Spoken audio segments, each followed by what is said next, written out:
রাজনীতিতে একটা কথা আছে, রাজা সেই যার হাতে লাগাম থাকে।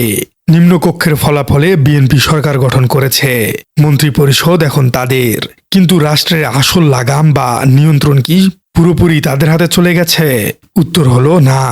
সেই লাগামের কিছু অংশ চলে গেছে সংসদের উচ্চ কক্ষে বা আপার হাউজে, যেখানে জামায়াতে ইসলামী এক বিশাল নিয়ামক শক্তি হিসেবে বসে আছে।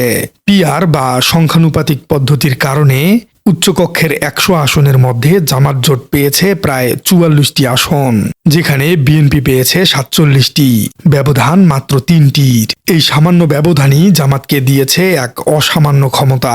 তারা চাইলেই যে কোনো বিল আটকে দিতে পারে, যে কোনো পলিসি বদলে দিতে পারে।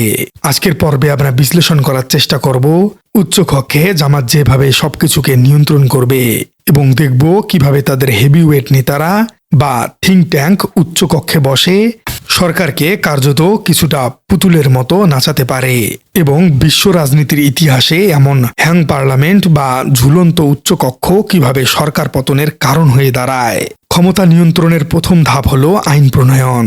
নিম্নকক্ষে বিএনপির ১১২ জন এমপি সংখ্যার জোরে যে কোনো আইন পাশ করে ফেলতে পারেন, কিন্তু সংবিধান অনুযায়ী সেই আইন কার্যকর হতে হলে উচ্চকক্ষের অনুমতি পেতে হবে।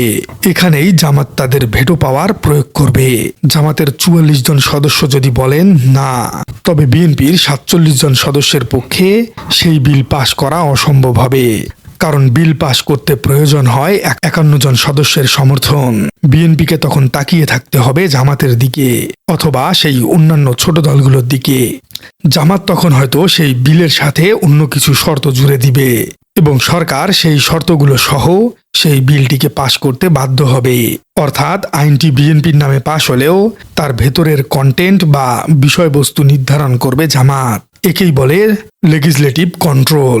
সরকার ড্রাইভিং সিটে বসে থাকলেও ম্যাপ বা রুট ঠিক করে দিবে উচ্চকক্ষ।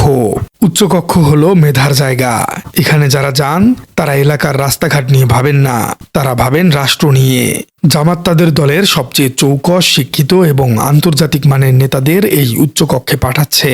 অ্যাডভোকেট শিশির মনির, ডক্টর শফিকুর রহমান বা ব্যারিস্টার নজিব মোমেনের মতো লিগাল ও পলিসি এক্সপার্টরা যখন উচ্চকক্ষে বসবেন, তখন তাদের যুক্তির সামনে সরকারি দলের নেতারা টিকতে পারবেন কিনা তা সন্দেহ। এই নেতারা প্রতিটি মন্ত্রণালয়কে মাইক্রোস্কোপ দিয়ে দেখবেন। পররাষ্ট্রনীতি, প্রতিরক্ষা চুক্তি ও বাজেটের মতো স্পর্শকাতর বিষয়গুলোতে জামাতের এই ইন্টেলেকচুয়াল উইং সরকারের যে কোনো ভুল পদক্ষেপের কড়া সমালোচনা শুরু করবেন। তারা চাইলে সংসদে তাদেরকে আটকিয়েও দিতে পারবেন। সরকার তখন ভয়ে কোনো হঠকারী সিদ্ধান্ত নিতে পারবে না। তারা জানবে উপরে জামাতের সদস্যরা বসে আছেন, ভুল করলেই ফাইল ফেরত আসতে পারে। ইতিহাস ঘাটলে দেখা যায় উচ্চকক্ষ কিভাবে সরকারকে নিয়ন্ত্রণ করে। যুক্তরাষ্ট্রের দিকে একটু তাকান। সেখানে প্রেসিডেন্ট বা সরকার অনেক সময় ডেমোক্র্যাট হলেও সিনেট বা উচ্চকক্ষ যদি রিপাবলিকানদের দখলে চলে যায়, তবে প্রেসিডেন্ট কিছুই করতে পারেন না। এই বিষয়টিকে বলা হয় গ্রিডলক। ইতালির রাজনীতিতেও এমন নজির ভুরি ভুরি। সেখানে উচ্চকক্ষের অনাস্থার কারণে বহুবার সরকার পতন হয়েছে। বাংলাদেশের নতুন সংবিধানে উচ্চকক্ষের ক্ষমতা আসলেই কতটা তা এখনো পুরোপুরি পরিষ্কার না হলেও জুলাই সনদ অনুযায়ী এটি অত্যন্ত শক্তিশালী হতে যাচ্ছে।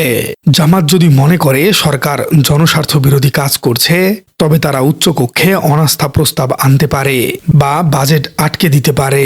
বাজেট পাশ না হলে সরকারের বেতন বন্ধ হয়ে যাবে, দেশ অচল হয়ে পড়তে পারে। এই ফিনান্সিয়াল কন্ট্রোল বা অর্থের নিয়ন্ত্রণ জামাতের হাতে থাকার অর্থ হলো সরকারকে টিকে থাকতে হলে জামাতের সাথে ভালো সম্পর্ক মেনটেন করতে হবে। উচ্চকক্ষে জামাতের নিয়ন্ত্রণের পরিধি কেবল আইন পাশের মধ্যেই সীমাবদ্ধ নয়। রাজনীতির আসল খেলাটি হবে জোট গঠন এবং প্রশাসন নিয়ন্ত্রণের ক্ষেত্রে। উচ্চকক্ষের পাটিগণিতটি খুবই পরিষ্কার। ১০০ আসনের মধ্যে বিএনপির ৪৭, জামাতের ৪৪। বাকি ৯টি আসন পেয়েছে ছোট দলগুলো। সরকার বা বিএনপি যদি কোনো বিল পাশ করতে চায়, তবে তাদের ৫টি ভোট দরকার, কিন্তু জামাতের দরকার ৭টি। এখানে জামাতের মাস্টার স্ট্রোক খেলার সুযোগ রয়েছে। অধিকাংশই ছোট দল। জামাতের আদর্শিক বা কৌশলগত দিকের সাথে মিল রয়েছে। জামাত যদি ওই ৯টি আসনের সদস্যদের সাথে একটি সলিড ব্লক তৈরি করতে পারে, তবে তাদের মোট আসন হবে 53, অর্থাৎ উচ্চকক্ষে জামাত জোটই হবে সংখ্যাগরিষ্ঠ। এর ফলে উচ্চকক্ষের স্পিকার বা ডেপুটি স্পিকার নির্বাচন থেকে শুরু করে যে কোনো গুরুত্বপূর্ণ সিদ্ধান্ত সবই জামাতের ইশারায় হবে। কিন্তু দেখার বিষয় জামাত আসলে এই ছোট দলগুলোকে কাছে টানতে পারে কিনা। বিএনপি তখন সরকারে থেকেও উচ্চকক্ষে মাইনরিটি বা সংখ্যালঘু হয়ে পড়বে। এটি সরকারকে বাধ্য করবে জামাতের প্রতিটি দাবি মেনে নিতে। রাষ্ট্র আসলে চালায় কারা? রাষ্ট্র শুধু মন্ত্রীরাই চালান না, বরং চালান আমলারা। আর আমলারা খুবই ধূর্ত। তারা যখন দেখবে যে উচ্চকক্ষে জামাত শক্তিশালী এবং তারা চাইলে যে কোনো মন্ত্রণালয়ের বাজেট বা অনুমোদন আটকা দিতে পারে, তখন আমলারা মন্ত্রীর চেয়ে উচ্চকক্ষের নেতাদের গুরুত্ব দিতে থাকবেন। এই বিষয়টিকে বলা হয় প্রশাসনের ডুয়াল লয়ালিটি। সচিবালয়ের ফাইল মুভ করবে উচ্চকক্ষের গ্রিন সিগন্যাল পাওয়ার উপরেই। আমরা আগেই শুনেছি জামাত ছায়া সরকার গঠন করছে। নিম্নকক্ষে সরকারের দাপট থাকায় সেখানে ছায়া সরকার খুব একটা সুবিধা করতে পারবে না। কিন্তু উচ্চকক্ষে এই ছায়া সরকার হবে বাঘের মতো শক্তিশালী। উচ্চকক্ষে বিভিন্ন সংসদীয় স্থায়ী কমিটি থাকে। এই কমিটিগুলোর কাজ হলো মন্ত্রণালয়ের কাজের অডিট করা। জামাতের সিনিয়র নেতারা যখন এই কমিটিগুলোর চেয়ারম্যান হবেন, তখন তারা সরকারের যে কোনো দুর্নীতি বা অনিয়ম ধরে ফেলবেন। কিন্তু এখানে সবথেকে বড় প্যাচের বিষয়টি হলো বিএনপির মাত্র 4টি আসন হলেই তারা 51টি আসনের সংখ্যাগরিষ্ঠতা অর্জন করে ফেলতে পারবে। তাহলে সেক্ষেত্রে জামাতের ক্ষমতা কিছুটা শিথিল হয়ে যাবে।